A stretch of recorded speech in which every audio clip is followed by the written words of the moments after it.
ओं विष्णुपदाय कृष्णपृष्ठाय भूतले श्रीमते भक्तिवेदांत स्वामिनिति नामिने नमस्ते सरस्वती देवे गौरवाणी प्रचारिणे निर्विशेष शून्यवादी पाश्चात्यादशतारिणे।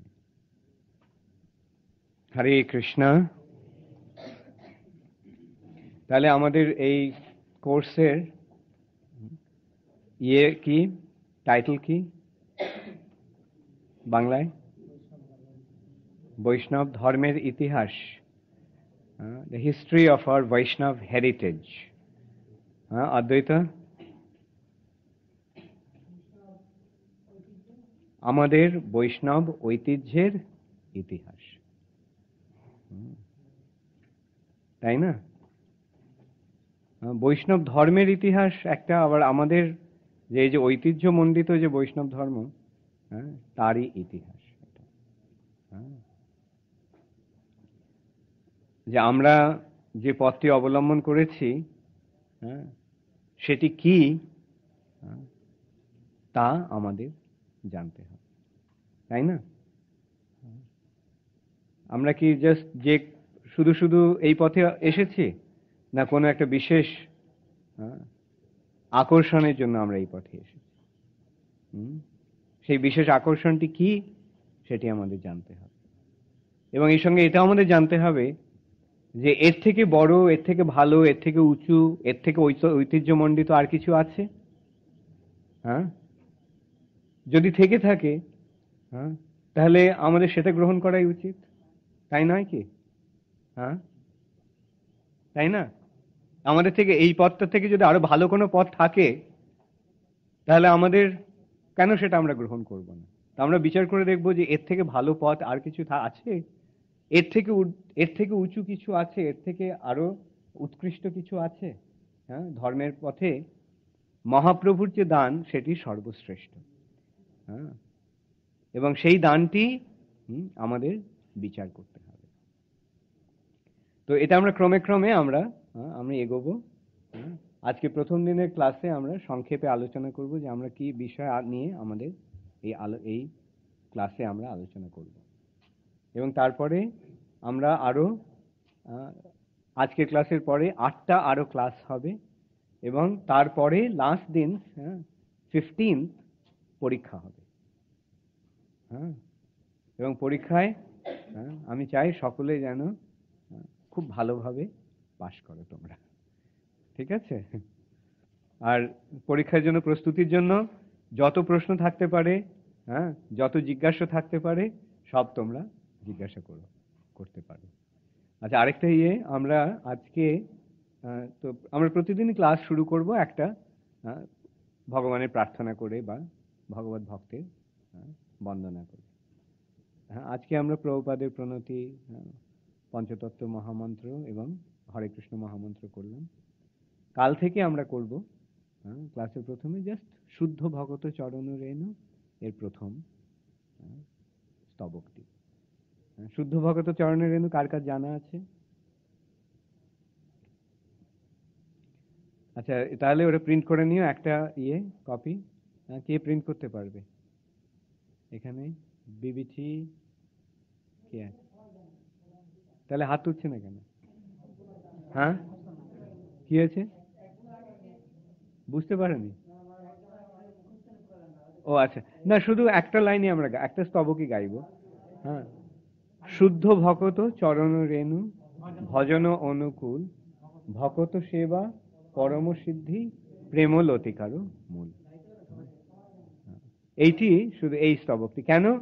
কেন আমরা যে বিষয়টি নিয়ে আলোচনা করব, এই গানটির মাধ্যমেই তা পূর্ণরূপে প্রকাশিত হবে।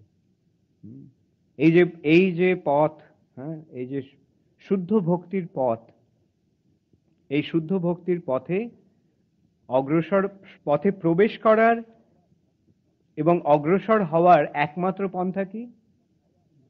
শুদ্ধ ভকত চরণ রেণু, এইটি একমাত্র পন্থা।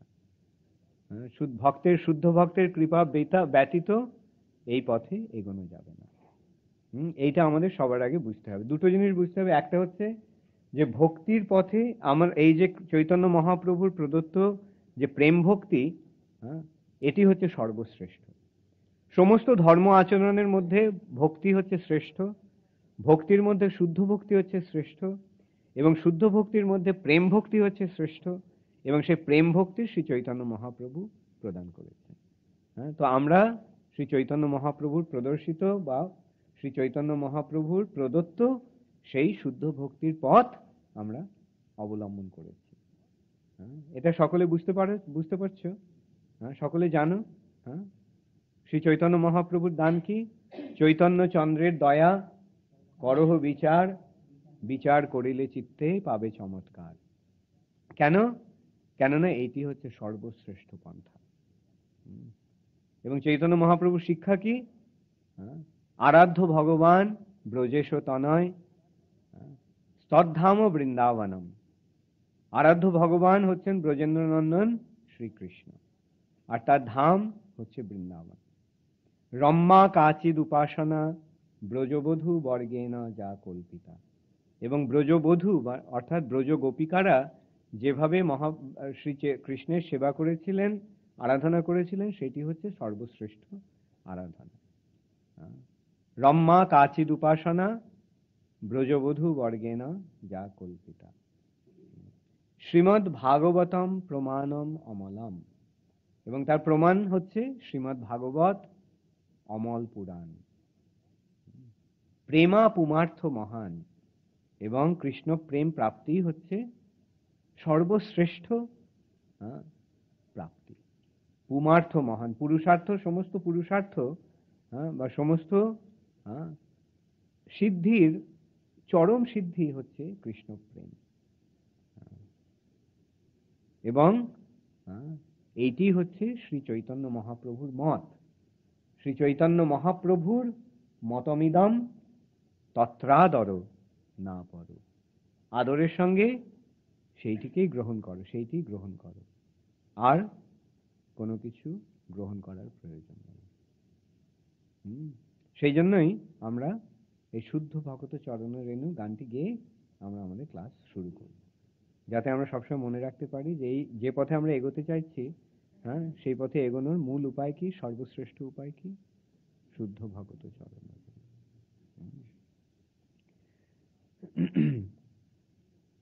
তাহলে এই গানের জন্য একটা মৃদঙ্গ রেখো, একটা হারমোনিয়াম আছে এখানে কি? হ্যাঁ, হারমোনিয়াম আছে। হারমোনিয়াম বাজাবে কে? ভালো কে বাজাতে পারে? জনপ্রিয়, তুমি হারমোনিয়াম বাজিও। হ্যাঁ, আর মৃদঙ্গ কে বাজাবে? তোমার একতারা কোথায়? কি হয়েছে? ও আচ্ছা, তুমিও বাজাতে পারো। দেখো কে ভালো বাজাতে পারে। হারমোনিয়াম একজন বাজিও, আর মৃদঙ্গ একজন ভালো বাজিও। হ্যাঁ, কেন কীর্তনে মৃদঙ্গ আর ইয়ে না থাকলে ঠিক ভালো মতো ইয়ে হয় না। যাই হোক, সেটা তোমরা ব্যবস্থা করে নিও, কালকে তোমরা দায়িত্ব নিয়ে এটা করে নিও। মৃদঙ্গ বা কে ভালো বাজে? আচ্ছা, হ্যাঁ, ঠিক আছে, ওকে। সুভদ্র, আচ্ছা, হ্যাঁ, বাজিয়ে নিও, ওকে।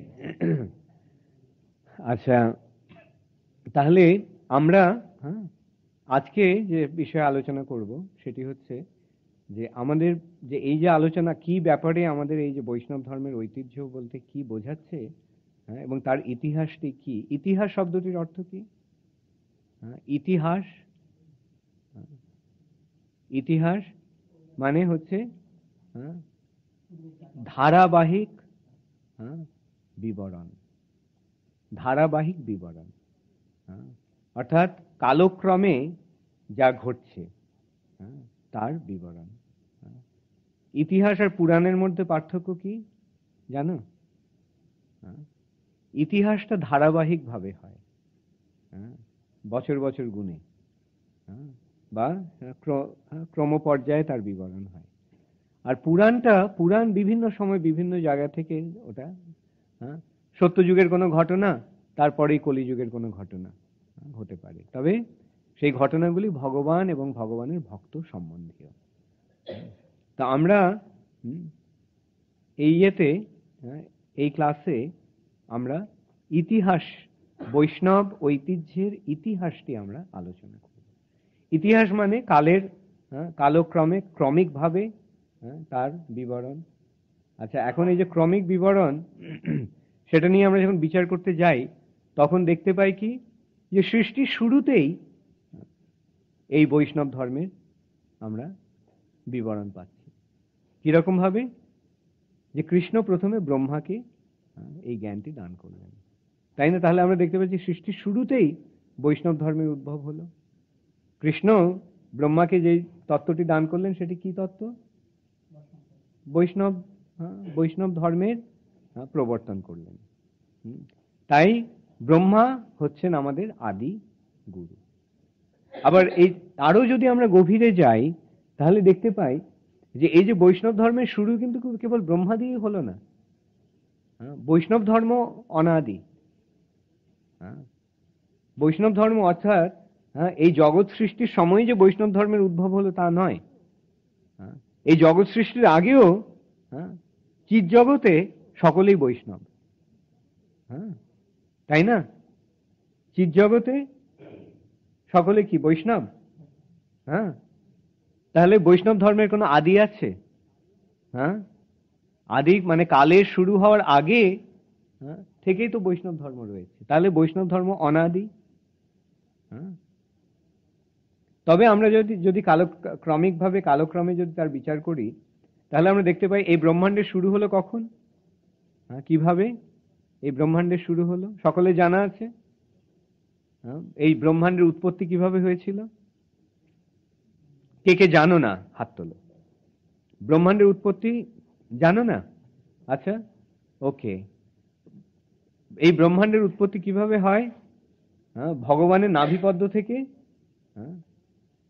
অর্থাৎ গর্ভদোষায়ী বিষ্ণুর নাভিপদ্ম থেকে একটি পদ্ম উদ্ভূত হয়। সেই পদ্মে কে রয়েছেন? ব্রহ্মা। তাহলে সেই ব্রহ্মা থেকেই এই জগতের উৎপত্তি হলো, তাই না?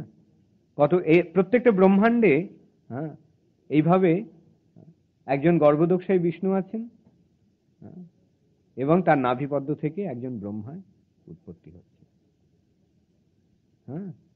সেইভাবে আবার কারণ সমুদ্রে শুয়ে আছেন কি? মহাবিষ্ণু, কারণোদোষায়ী বিষ্ণু। তার নিঃশ্বাসের ফলে যে বুদ্বুদ সৃষ্টি হচ্ছে, সেই এক একটি বুদ্বুদ হচ্ছে এক একটি ব্রহ্মাণ্ড। সেই ব্রহ্মাণ্ডে তিনি প্রবেশ করছেন। ভগবান প্রবেশ করে তিনি তার সেদবাড়ির দ্বারা তার দেহ থেকে জল নির্গত হচ্ছে, সেই জল দিয়ে তিনি ব্রহ্মাণ্ডের অর্ধেকটা পূর্ণ করছেন, করে তাতে তিনি শুয়ে আছেন। তাই তার নাম কি? গর্ভ উদক সাই বিষ্ণু। গর্ভ উদক, উদক মানে জল। সেই গর্ভ উদকের জলে শয়ন করে আছেন বলে তিনি গর্ভোদকশায়ী বিষ্ণু। এবং সেই বিষ্ণুর নাভি থেকে একটি পদ্ম উদ্ভূত হলো, এবং সেই পদ্মের কোড়কে কে বসে আছেন? ব্রহ্মা। তাহলে ব্রহ্মাণ্ডের উৎপত্তি কিভাবে হলো জানা গেল? এখনো কেউ বুঝতে পারলে না বলো? আচ্ছা, কে কে ব্রহ্মাণ্ডের উৎপত্তি সম্বন্ধে জানতে পারলে, বুঝতে পারলে হাত তোলো। তোমার হাত উঠছে না কেন? কি হলো?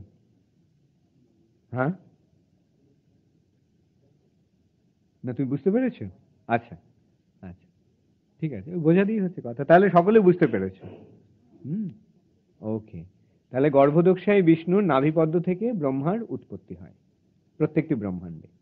প্রত্যেক ব্রহ্মাণ্ডে একজন গর্ভদোষায়ী বিষ্ণু আছেন, এবং তার নাভি থেকে একজন করে ব্রহ্মার উৎপত্তি হচ্ছে, এবং সেই ব্রহ্মাই এই ব্রহ্মাণ্ডের বা যেই ব্রহ্মাণ্ডে তিনি রয়েছেন সেই ব্রহ্মাণ্ডে তিনি সৃষ্টিকার্য সাধন করেন। ব্রহ্মা থেকেই সমস্ত জগতের জীবের আবির্ভাব হয়। তো এই যে ব্রহ্মা, সেই ব্রহ্মাকে সৃষ্টির আদিতে ভগবান এই দিব্য জ্ঞান দান করেছিলেন। সেটা জানো তোমরা? তেনে ব্রহ্মহৃদা আদি কবয়ে মুহ্যন্তি যৎসূরয়ঃ। তাহলে সৃষ্টির আদিতেই ভগবান কোন জ্ঞান ব্রহ্মাকে দান করলেন? বৈষ্ণব হওয়ার জ্ঞান। বৈষ্ণব শব্দটি আসছে কিভাবে? বৈষ্ণব শব্দের মূলটি কি? বিষ্ণু। বিষ্ণুর যারা সেবক বা বিষ্ণুর যারা ভক্ত তারাই হচ্ছেন বৈষ্ণব। তাহলে এই জগতে বৈষ্ণব ধর্মের উদ্ভব হলো কখন? সৃষ্টির আদিতে, সৃষ্টির শুরুতেই বৈষ্ণব ধর্মের উদ্ভব। এবং সেই প্রথম বৈষ্ণব হচ্ছেন ব্রহ্মা। তারপরে ব্রহ্মা থেকে প্রজাপতিদের সৃষ্টি হলো, কুমারদের সৃষ্টি হলো, তারপরে নারদ মুনি। নারদ মুনি হচ্ছেন শুদ্ধ বৈষ্ণব এবং নারদ মুনি সমস্ত জীবের গুরু। তিনি জীবকে দান করেন, বিষ্ণু ভক্তি দান করেন বলে তিনি হচ্ছেন নারদ।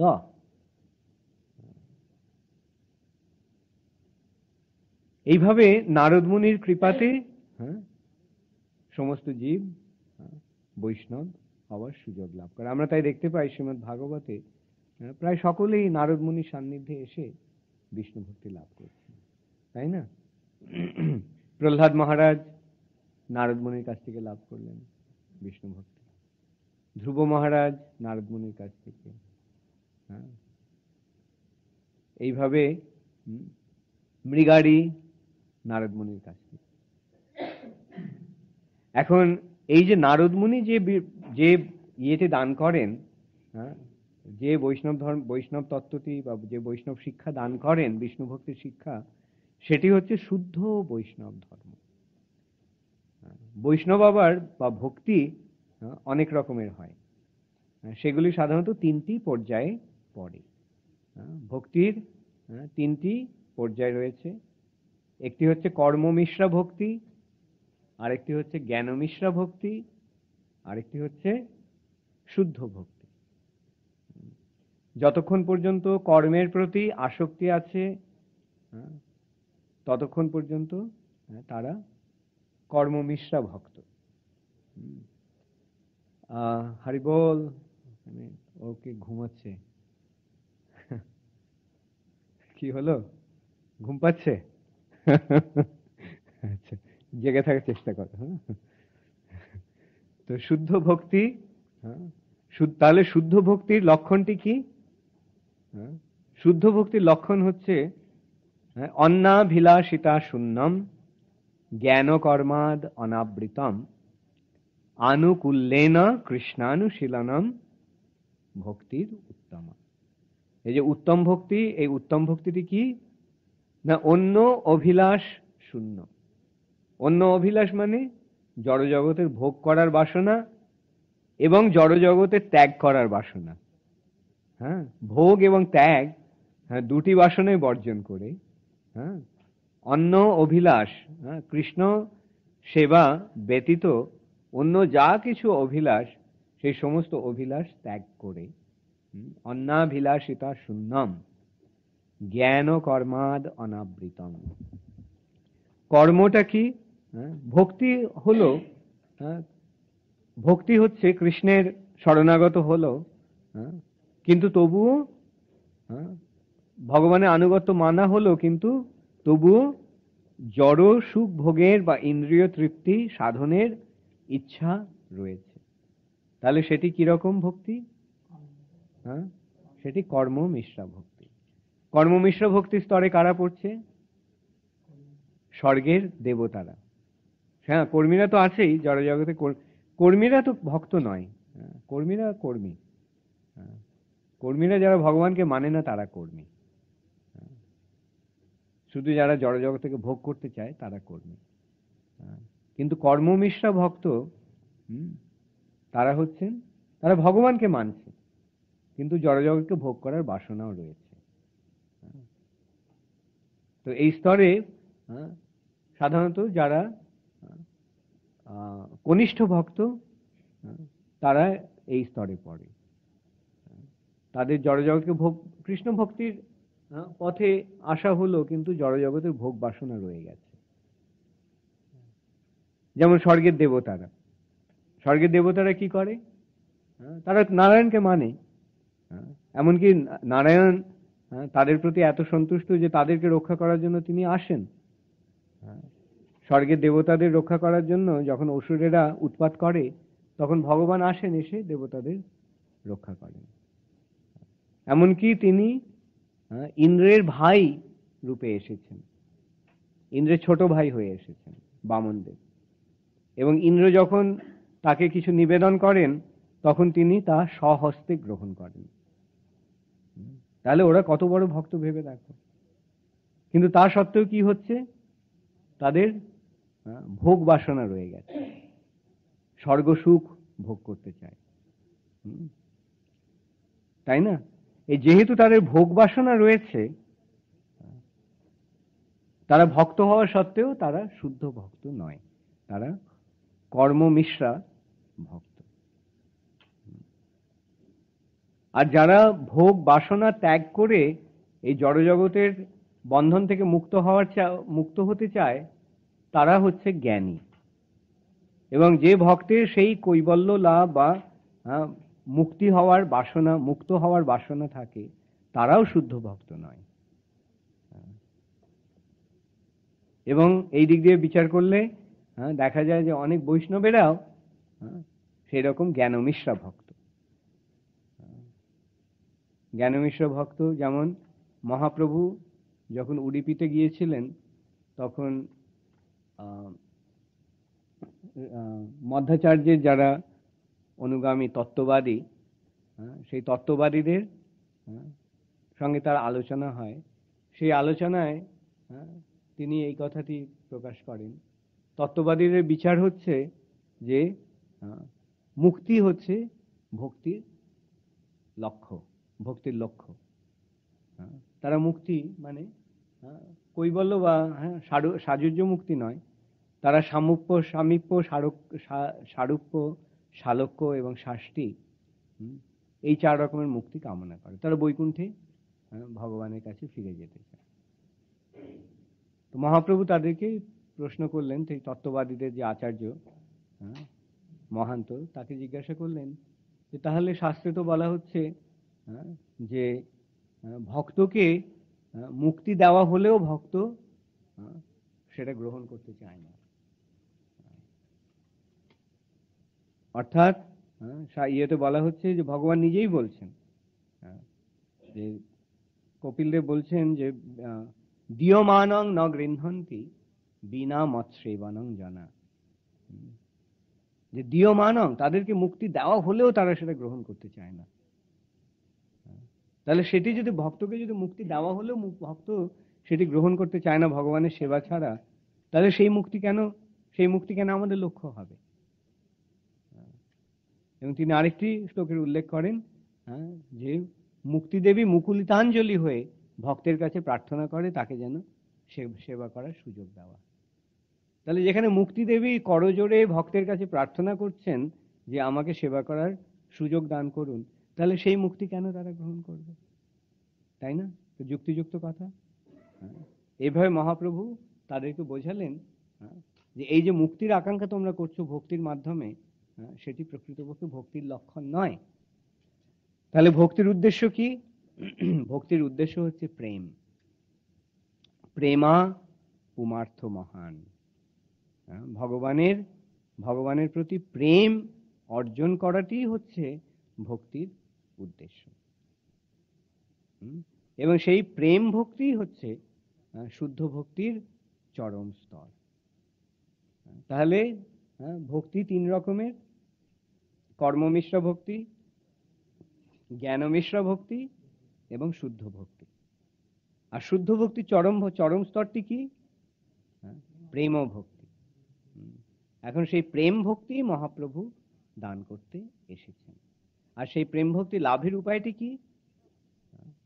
সেই প্রেম ভক্তি লাভের উপায় হচ্ছে হরে কৃষ্ণ কৃষ্ণ কৃষ্ণ হরে হরে, হরে রাম রাম রাম হরে হরে। এখন এই যে ভক্তি, এই ভক্তি যে এই শুদ্ধ ভক্তি যে কি অপূর্ব বস্তু, হ্যাঁ, এবং এই শুদ্ধ ভক্তি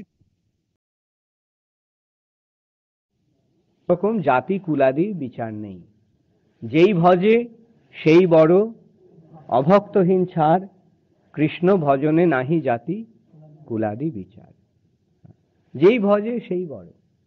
হ্যাঁ, এখানে হ্যাঁ, কোন রকম উপাধির প্রশ্ন নেই। সর্বোপাধি বিনির্মুক্তম তৎপরত্বেন নির্মলম। সমস্ত উপাধি মুক্ত হয়ে মহাপ্রভু সে সম্বন্ধে বলছেন যে নাহং বিপ্র নচ নরপতি ন বৈশ্য ন শূদ্র নচ গৃহপতির ন বনস্থ জ্যোতির্বা, কিন্তু প্রদ্যন নিখিল পূর্ণামৃতাদ্যে গোপী ভট্ট পদ কমলয় দাস অনুদাস দাস অস্মি। তাহলে মহাপ্রভু কি বলছেন? আমি নাহং বিপ্র, আমি ব্রাহ্মণ নই, আমি ক্ষত্রিয় নই, নরপতি বা ক্ষত্রিয় নই, আমি বৈশ্য নই, আমি শূদ্র নই, আমি গৃহস্থ নই, আমি বনস্থ সন্ন্যাসী নই, বানপ্রস্থী নই, বা ব্রহ্মচারী নই। আমার একমাত্র পরিচয় কি? আমি গোপী ভর্তা। গোপীর ভর্তাকে কৃষ্ণ। সেই গোপীজন বল্লভ কৃষ্ণচন্দ্রের দাসের অনুদাসের দাস। তাহলে সেইটি হচ্ছে আমাদের বৈষ্ণবের প্রকৃত পরিচয়। কিবা বিপ্র কিবা ন্যাসী, শূদ্র কেনে নয়, যেই কৃষ্ণ তত্ত্ববেত্তা সেই গুরু হয়। এখন এই যে শুদ্ধ বৈষ্ণবের যে দৃষ্টান্ত আমরা শাস্ত্রে দেখি, তার মধ্যে একটি দৃষ্টান্ত অত্যন্ত সুন্দর, এবং সেই নিয়ে আমি আলোচনা করব আজকে এখন, যে সেটি হচ্ছে বৃত্রাসুরের উপাখ্যান। বৃত্রাসুর কি? অসুর, তাই না? আপাত দৃষ্টিতে বৃত্রাসুর অসুর, কিন্তু বৃত্রাসুর এক মহান বৈষ্ণব। তাহলে অসুরও বৈষ্ণব হতে পারে, এবং অসুর যদি বৈষ্ণব হয় তাহলে তিনি আমাদের প্রণম্য। বৃত্রাসুর উপাখ্যান, বৃত্রাসুর পূর্বজন্মে কে ছিলেন? চিত্রকেতু। চিত্রকেতু সারা পৃথিবীর রাজা, তার লক্ষ লক্ষ মহিষী, কিন্তু একটিও পুত্র নেই। ভাগ্যক্রমে বা দুর্ভাগ্যক্রমে তার প্রতিটি পত্নী বন্ধা। তো যেহেতু তার পুত্র নেই, রাজ্যের উত্তরাধিকারী নেই, তাই তাই চিত্রকেতু অত্যন্ত অত্যন্ত দুঃখগ্রস্ত বা মুহ্যমান। এই সময় একদিন অঙ্গিরা ঋষি এলেন, এসে তাকে জিজ্ঞাসা করলেন, চিত্রকেতু মহারাজ আপনি কেমন আছেন? চিত্রকেতু বললেন যে আমার সবকিছু থাকা সত্ত্বেও যেহেতু আমার একটি পুত্র সন্তান নেই, তাই আমার অত্যন্ত মন কষ্ট। তো অঙ্গিরা তখন বললেন, ঠিক আছে, আমি একটি যজ্ঞ করব, সেই যজ্ঞের ফলে তুমি পুত্র প্রাপ্ত হবে, কিন্তু সেই পুত্র তোমার দুঃখ এবং সুখ এবং দুঃখ দুয়েরই কারণ হবে। চিত্রকেতু ভাবলো, যদি আমার পুত্র হয় তাহলে তো অত্যন্ত সুখের খবর, সুখের কথা। দুঃখ যদি একটু থেকে থাকে, ঠিক আছে, ওটা মেনে নেওয়া যাবে। কিন্তু যথাসময়ে পুত্র সন্তান হলো তার মহিষী কৃতদ্যুতির গর্ভে, এবং তার ফলে রাজা সর্বক্ষণ সেই তার কৃতদ্যুতিকে এবং তার সন্তানের সঙ্গেই থাকতেন, এবং অন্য পত্নীরা, অন্য মহিষীরা তাতে অত্যন্ত ঈর্ষান্বিত হয়ে পড়ে, এবং সেই ঈর্ষার বশবর্তী হয়ে তারা সেই পুত্রটিকে বিষ প্রদান করে মেরে ফেলে। সেই শিশুটি যখন মৃত্যু হয়, তখন রাজা অত্যন্ত মর্মাহত হয়ে তিনি ক্রন্দন করতে থাকেন। তখন নারদ মুনি সেখানে অঙ্গিরা ঋষির সঙ্গে এসে উপস্থিত হন। তো রাজা তখন অত্যন্ত কাতরভাবে নারদ মুনির কাছে প্রার্থনা করতে থাকেন, আমার এই পুত্রটিকে পুনর্জীবিত করুন। তো নারদ মুনি তখন রাজার অনুরোধে তার পুত্রটিকে পুনর্জীবিত করে বললেন যে তুমি কেন তোমার পিতাকে ছেড়ে চলে যাচ্ছ, তার কত কষ্ট পাচ্ছে, তুমি কেন চলে যাচ্ছ তাদের ছেড়ে। তখন সেই পুত্রটি বলল যে আমি তো বহু জন্মে এখানে এসেছি, কোনো জন্মে মানুষ হয়েছি, কোনো জন্মে পশু হয়েছি, কোনো জন্মে পাখি হয়েছি। এখন আপনি কোন জন্মের পিতামাতার কথা বলছেন? এইভাবে চিত্রকেতু তখন বুঝতে পারলেন যে এই জীবন কত অনিত্য এবং এই দেহটি নশ্বর, এবং জীব এক দেহ থেকে আরেক দেহে দেহান্তরিত হয়। এইভাবে চিত্রকেতুর প্রাথমিক জ্ঞান লাভ হলো, এবং তখন নারদ মুনি চিত্রকেতুকে বিষ্ণু মন্ত্র দান করলেন, নারায়ণ মন্ত্র দান করলেন। সেই মন্ত্র জপ করার ফলে চিত্রকেতু তার ভগবানের কৃপা লাভ করলেন। তাহলে এইভাবে আমরা দেখতে পাই চিত্রকেতু ভক্ত হলো কিভাবে? নারদ মুনির কৃপায়। এইভাবে ভক্তের কৃপার ফলেই ভক্তি লাভ করা যায়। শুদ্ধ ভকত চরণ রেণু ভজন অনুকূল। এখন এইভাবে চিত্রকেতু যদিও ভক্ত হলেন কৃষ্ণ মন্ত্র জপ করার ফলে, কিন্তু তবুও তার কিছু জড়জাগতিক বাসনা ছিল। তাই তার এই মন্ত্রের প্রভাবে তিনি 7 দিনের মধ্যে তিনি বিদ্যাধরদের রাজা হলেন। বিদ্যাধর এক রকমের দেবতা, গন্ধর্ব, বিদ্যাধর ইত্যাদি, তারা উচ্চ স্তরের জীব, এবং তাদের রাজা হয়ে চিত্রকেতু ব্রহ্মাণ্ডে তার মহিষীদের নিয়ে ভ্রমণ করছিলেন। তখন একদিন দেখলেন তিনি শিব পার্বতীকে কোলে করে বসে আছেন কৈলাসে, এবং তার চারপাশে সমস্ত মুনি ঋষিরা বসে আছেন। তা দেখে চিত্রকেতু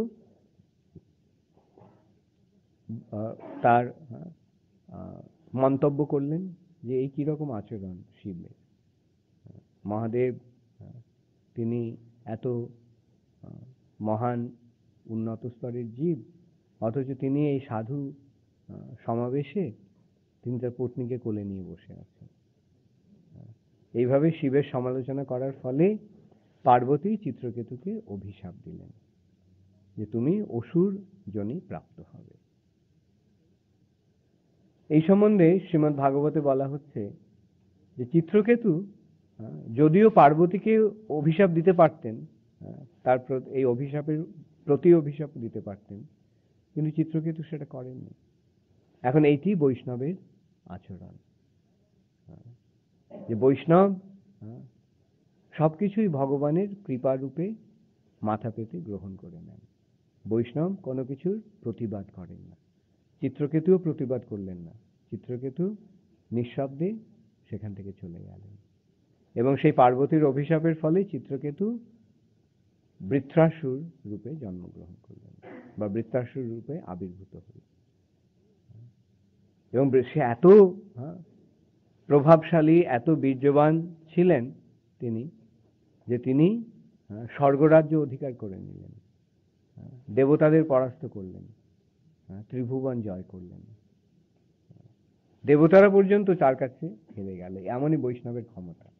বৈষ্ণবী শক্তি সমস্ত শক্তির মধ্যে শ্রেষ্ঠ। দেবতারা পর্যন্ত তার কাছে পরাজিত হল। পরাজিত হয়ে তখন ইন্দ্র কিভাবে বৃত্রাসুরকে বধ করবে, বৃত্রাসুরকে কিভাবে পরাস্ত করে তার রাজ্য তার কাছ থেকে কেড়ে নেবে, এই যখন ইয়ে করে তিনি উপদেশ প্রাপ্ত হলেন যে দধীচি মুনির কাছ থেকে যদি তার অস্থি পাওয়া যায়, তার হাড়গুলি, দধীচির দেহের হাড়গুলি যদি পাওয়া যায়, তাহলে সেই হাড় দিয়ে বজ্র তৈরি করে সেই বজ্র দিয়ে বৃত্রাসুরকে সংহার করা যাবে। তখন দেবতাদের সঙ্গে ইন্দ্র গেলেন দধীচির কাছে, এবং দধীচি মুনি তখন তাদের সেই অনুরোধ শুনে তার দেহটি, তার অস্থি দিতে সম্মত হলেন। এইখানে আমরা আরেকটি মহান দৃষ্টান্ত দেখতে পাচ্ছি, যে যারা ভগবত ভক্ত তারাই এইরকম ত্যাগ স্বীকার করতে পারেন।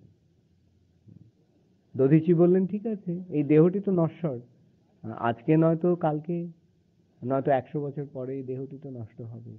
এখন এই দেহটি দিয়ে যদি কোনো ভালো কাজ হতে পারে তাহলে তাই হোক। এই বলে তিনি তার দেহটি দান করলেন, এবং সেই দেহ, তার অস্থি দিয়ে বজ্র তৈরি হল। এবং তখন যুদ্ধে ইন্দ্র বৃত্রাসুরকে সংহার করল সেই বজ্র দিয়ে। কিন্তু আমরা দেখতে পাই যে বৃত্রাসুর যদিও জানতে পারলো যে তার মৃত্যু অনিবার্য, কারণ দধিচির দেহ দিয়ে এই বজ্র তৈরি হয়েছে, তাকে সংহার করার জন্য সেইটি বিধির নিয়ম, বিধির বিধান, কিন্তু বৃত্র তাতে একেবারেই তিনি ভীত সন্ত্রস্ত হলেন না। পক্ষান্তরে ওই সময় আমরা দেখতে পাই বৃত্র কি সুন্দরভাবে ভগবানের মহিমা কীর্তন করে যাচ্ছেন। তিনি বলছেন ভগবান যেটা করবেন সেটা হবেই। ভগবান তোমাকে যদি ইয়ে করেন আর তার ফলে আমার যদি মৃত্যু হয়, তা হোক, ভগবানের বিধান আমি মেনে নেব, এবং সেই ভগবানের চরণাশ্রয় করেই আমি সব সময় থাকব।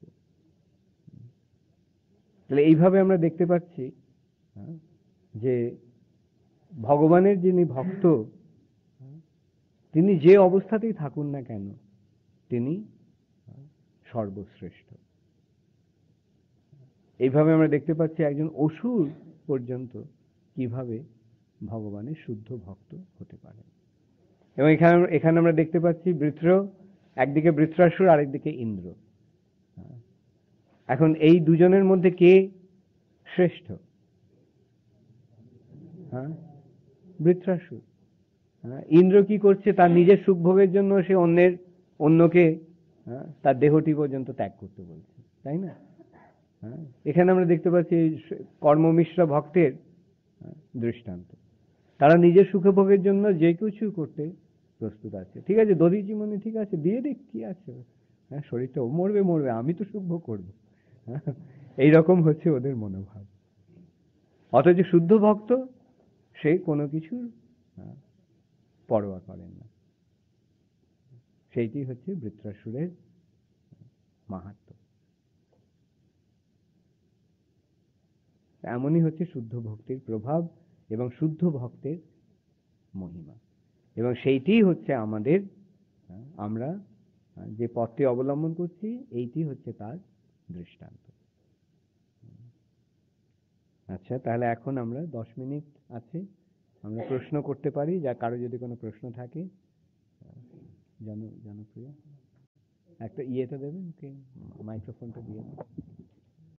ভালো হলো, ভক্ত সবকিছুই দেখে কৃষ্ণের ইচ্ছা রূপে। তিনি দেখলেন যে কৃষ্ণ এই ইয়ে করেছেন, এই বিধান দিয়েছেন, সুতরাং কৃষ্ণ যদি তা চান সেটাই হোক। যে কৃষ্ণ যদি চায় যে আমি আমার দেহটা দিয়ে দিই দেবতাদের জন্য, তাহলে আমি তাই দেব, কোনো অসুবিধা নেই। এইভাবে কৃষ্ণ শুদ্ধ ভক্ত তারা এইভাবে ভগবানের কৃপা, ভগবানের আশীর্বাদ রূপেই সবকিছু গ্রহণ করে। যেমন বৃত্রাসুর অসুর হলেন, তাতেও তার কোনো আক্ষেপ নেই। তিনি ভাবলেন কি আছে, অসুর জন্য প্রাপ্ত হই তাতে ক্ষতি নেই, তবে আমি যেন কৃষ্ণকে কখনো না ভুলে যাই। এইটি হচ্ছে ভক্তের একমাত্র কামনা।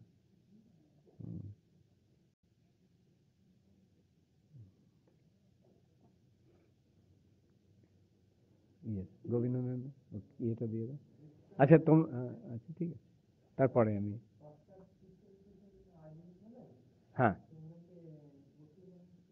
যোগের, এখানে অসুর শব্দটির আবার দুটো কনোটেশন আছে। অসুর শব্দের একটা হচ্ছে, অর্থ হচ্ছে যে ভগবানের বিদ্বেষী যারা, ভগবানকে যারা মানে না।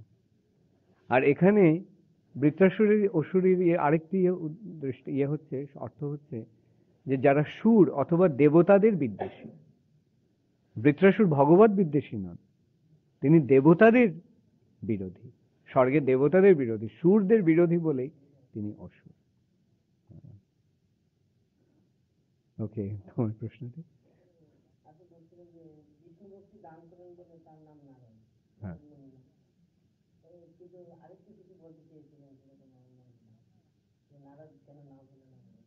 হ্যাঁ, এটাই মূল মূল নয়। হ্যাঁ, তিনি নারায়ণকে দান করেন, তাই তিনি নারদ। হ্যাঁ,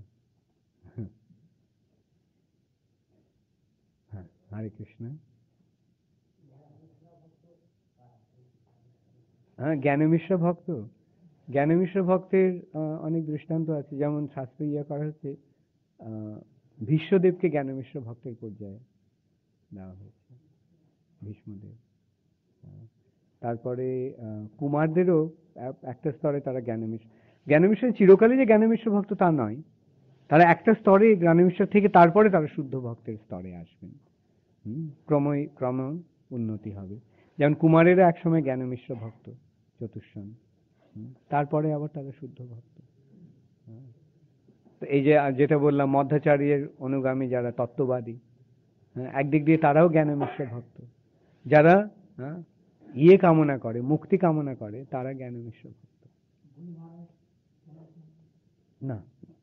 বলি মহারাজ শুদ্ধ ভক্ত।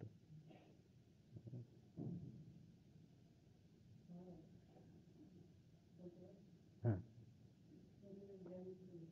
হ্যাঁ,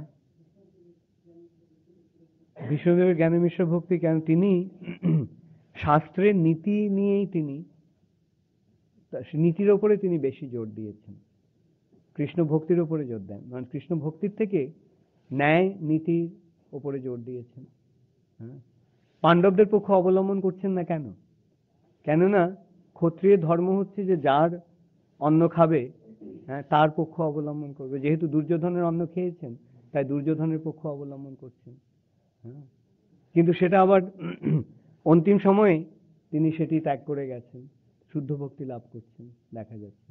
এবং যখন বলা হচ্ছে, এটা একটা দৃষ্টান্ত রয়েছে যে ভীষ্মদেব যখন যুধিষ্ঠির মহারাজকে উপদেশ দিচ্ছিলেন তার সরসজ্জায় শায়িত অবস্থায়, তখন দ্রৌপদী মুচকি হাসলেন। তো তার মুখে সে হাসি দেখে ভীষ্মদেব জিজ্ঞাসা করলেন, দ্রৌপদী তুমি হাসলে কেন? তখন দ্রৌপদী বললেন যে সভায় যখন তারা আমাকে এভাবে অপমানিত করছিল, তখন আপনার এই উপদেশ এবং এই তত্ত্বজ্ঞান কোথায় ছিল? তখন ভীষ্মদেব বললেন যে সেই সময় যেহেতু আমি দুর্যোধনের অন্ন খাচ্ছিলাম, তাই আমার চিন্তাধারা দূষিত হয়ে গিয়েছিল। কিন্তু এই সরসজ্জায় শয়নের ফলে আমার শরীর থেকে সেই সমস্ত দূষিত রক্ত বের হয়ে গেছে। তাই জন্য আমার চেতনা এখন, সেই চেতনা থেকে আমি মুক্ত হয়ে গেছি।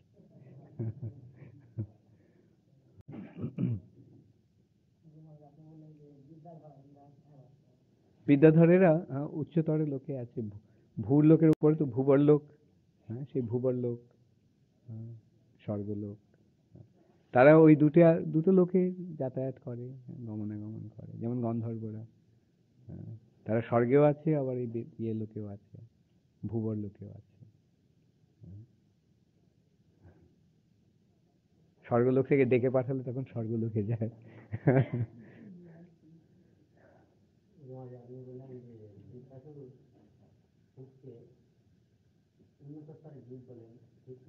হ্যাঁ,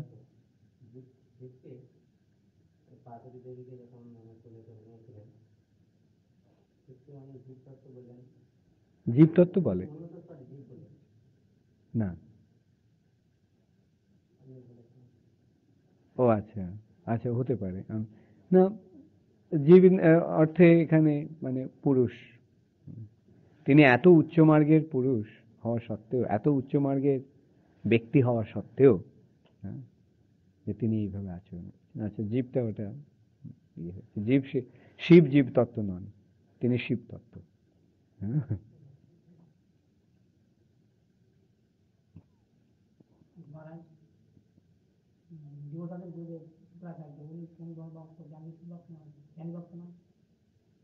হ্যাঁ, হ্যাঁ, শুক্রাচার্য, শুক্রাচার্য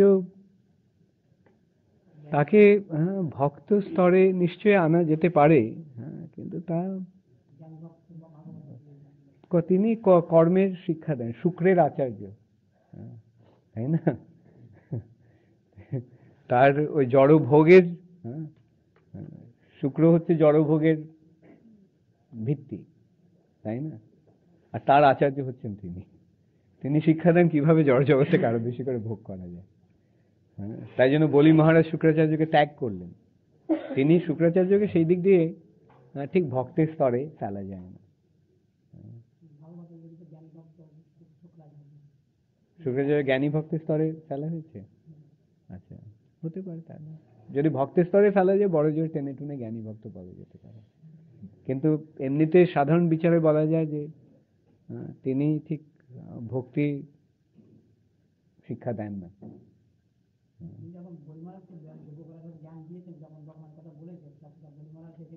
আবার যখন ভগবান নিজে যখন এলেন, তখন বলি মহারাজকে বললেন যে না না, দিও না, দান করো না। তারপর তাকে নিরস্ত করার জন্য তিনি কমণ্ডলুর থেকে জল যাতে না বেরোয় তার ব্যবস্থা করলেন, নিজে গিয়ে কমণ্ডলুর মুখটা আটকে দিলেন।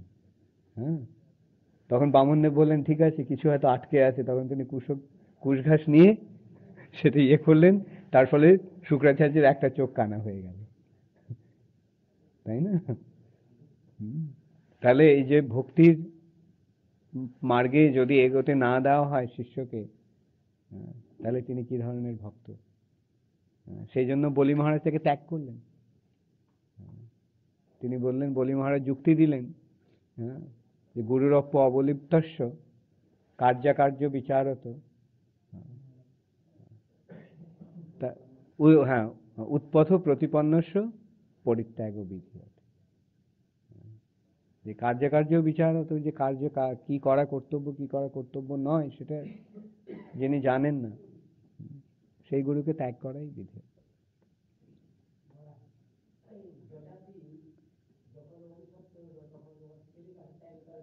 হ্যাঁ, সেটা হতে পারে, কিন্তু তিনি তো দিলেন, তিনি তো অনুমতি দিলেন। দধিচি তো বললেন ঠিক আছে না, তার ছেলে বাধা দিল, তার পত্নী বাধা দিল, এগুলো তো সেটা করবেই সাধারণত।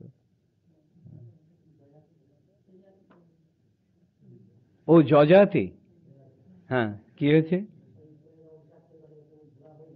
হ্যাঁ,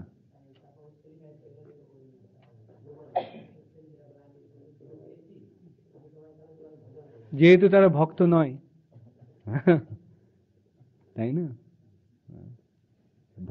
মানে উন্নত মার্গের ভক্ত যত উন্নত হবে, ততই সে দেহাত্ম বুদ্ধি থেকে মুক্ত হবে।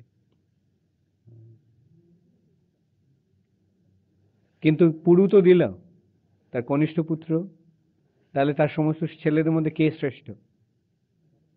যে জড়াটি গ্রহণ করলো। তাহলে কোনটা ভালো, দেহাত্ম বুদ্ধিতে থাকা ভালো না দেহাত্ম বুদ্ধি থেকে মুক্ত হওয়াটা ভালো? আর দেহাত্ম বুদ্ধি থেকে মুক্ত কে হতে পারে? ভক্তরাই কেবল হতে পারে, কেননা ভক্তই কেবল জানে যে তার চিন্ময় স্বরূপে তিনি হচ্ছেন আত্মা, দেহটি হচ্ছে তার একটা আবরণ।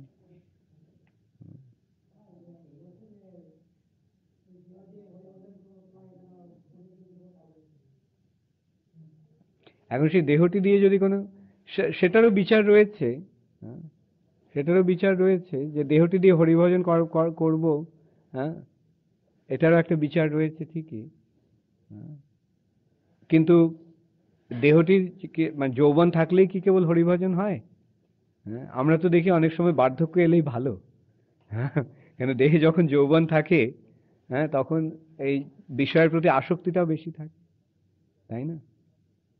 যত যৌবনের যত প্রভাব যত কমতে থাকে, হ্যাঁ, দেহটি যত বেশি করে, হ্যাঁ, অকেজো হতে থাকে, ভগবানের প্রতি উন্মুখ তত তত বেশি করে হওয়া যায়। তবে যৌবন থেকেই আচরণ করাটা কর্তব্য। কিন্তু বুড়ো হয়ে গেলে যে ভগবত ভজন করা যাবে না তা তো নয়। এটা একটা যুক্তি দেওয়া হচ্ছে, অজুহাত দেওয়া হচ্ছে। আর ওর তো মৃত্যুবরণ করতে বলা হয়নি, ওকে বলা হয়েছে যে তার জড়াটি গ্রহণ করতে।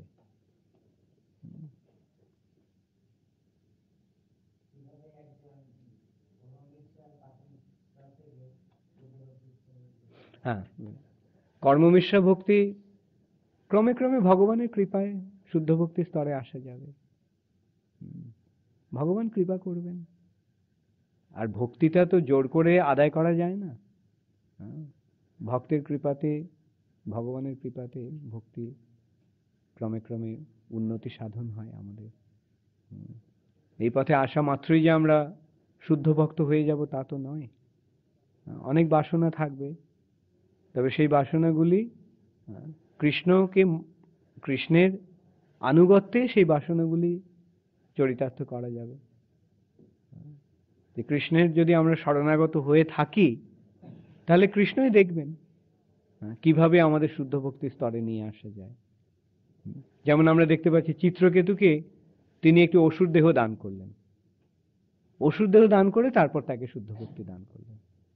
ভরত মহারাজকে তিনি একটি হরিণের শরীর দান করলেন, সেই হরিণের শরীরে তার সেই যত সমস্ত কর্ম ছিল সেই সমস্ত কর্মগুলিকে পরিষ্কার করে দিলেন, করে দিয়ে শুদ্ধ ভক্তি দান করলেন।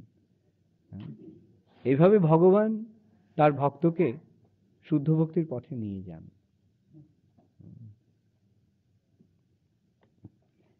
এখন 8:10, 8:05 হয়ে গেছে।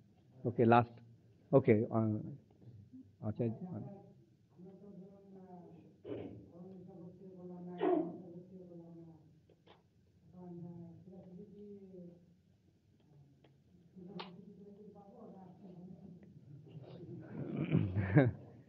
হ্যাঁ, দেখো, এই যে নিষ্ঠা সহকারে যে ভগবানের শরণাগত হয়েছ, ভগবান অবশ্যই কৃপা করবেন। দেখো, আমাদের তো নিজেদের ইচ্ছাতে তো কর্মমিশ্র ভক্ত, জ্ঞানমিশ্র ভক্ত এটা হওয়ার ব্যাপার নয়। আমাদের বাসনা হচ্ছে কি করে আমরা শুদ্ধ ভক্তি লাভ করব। সেটি আমরা তবে শুদ্ধ ভক্তি যে কিভাবে লাভ করব সেটা আমরা জানি না। তাই আমাদের ভগবানের কাছে প্রার্থনা, ভগবান কোনোদিন যেন আমি তোমাকে না ভুলে যাই। কীট জনম হউ যথা তুয়া দাস, বহির্মুখ ব্রহ্ম জন্মে নাহি আস। আমাকে যদি একটা কীট শরীরেও গ্রহণ করতে হয় তাতে আমার আপত্তি নেই, তবে আমি যেন ভক্ত সঙ্গ থেকে বঞ্চিত না হই, আমি যেন কখনো তোমাকে ভুলে না যাই। এইটি হচ্ছে ভক্তের প্রার্থনা। কি হবে এই জন্মে কি আমরা শুদ্ধ ভক্ত হতে পারবো জানি না। তাই মহাপ্রভু বলছেন জন্মনি জন্মনেশ্বরে ভবতাৎ ভক্তির হয়তো কীর্তই। আর এই সম্বন্ধে একটি খুব সুন্দর দৃষ্টান্ত হচ্ছে যে যোগী আর মুচির কাহিনী। যোগী